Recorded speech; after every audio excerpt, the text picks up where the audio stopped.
ക്രൈസ്തവർക്കെതിരായ അതിക്രമത്തിൽ പ്രതിഷേധിച്ച് ഛത്തീസ്ഗഡിൽ വൻ റാലി. വിവിധ സംഘടനകളുടെ നേതൃത്വത്തിൽ റായ്പൂരിലാണ് റാലി നടക്കുന്നത്. ധനേഷ് രവീന്ദ്രൻ ചേരുകയാണ്. ധനേഷ്, ആരൊക്കെയാണ് ഈ പ്രതിഷേധത്തിൽ പങ്കെടുക്കുന്നത്?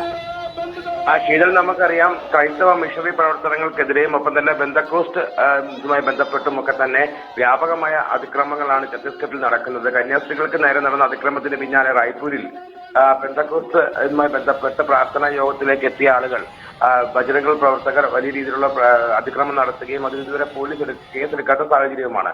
അപ്പോൾ സംസ്ഥാനത്ത് പലയിടങ്ങളിലും ഇത്തരം സാഹചര്യങ്ങൾ ആവർത്തിക്കുന്ന സാഹചര്യത്തിലാണ് വിവിധ സംഘടനകളുടെ നേതൃത്വത്തിൽ മൂൽ നിവാസി സംഘ്, ഭീം ആർമി, സംയുക്ത മസീഹ് സംഘ് ഉൾപ്പെടെയുള്ളവരും ക്രൈസ്തവ സംഘടനകളുടെയും ഒക്കെ നേതൃത്വത്തിൽ ഒരു പ്രതിഷേധ റാലി ഇപ്പോൾ റായ്പൂരിൽ നടക്കുന്നത്. ആയിരക്കണക്കിന് ആളുകളാണ് ഈ റാലിയിൽ പങ്കെടുക്കാൻ എത്തിയിരിക്കുന്നത്. പ്രധാനമായി പോലീസ് ഈ വിഷയങ്ങളടക്കം സ്വീകരിക്കുന്ന നടപടികളുടെ വിമർശനമാണ് പ്രതിഷേധക്കാർ ഉയർത്തുന്നത്. മാത്രമല്ല, സ്വന്തമായി മതസ്വാതന്ത്ര്യം അടക്കം നിലനിൽക്കുന്ന ഒരു രാജ്യത്തിൽ ഇത്തരം പ്രവണതകൾ അത് അനുകൂലിക്കാനാകില്ല, അല്ലെങ്കിൽ അത് അംഗീകരിക്കാനാകില്ല എന്നുള്ള കാര്യമാണ് പ്രധാനമായി പ്രതിഷേധക്കാർ ഉയർത്തുന്നത്.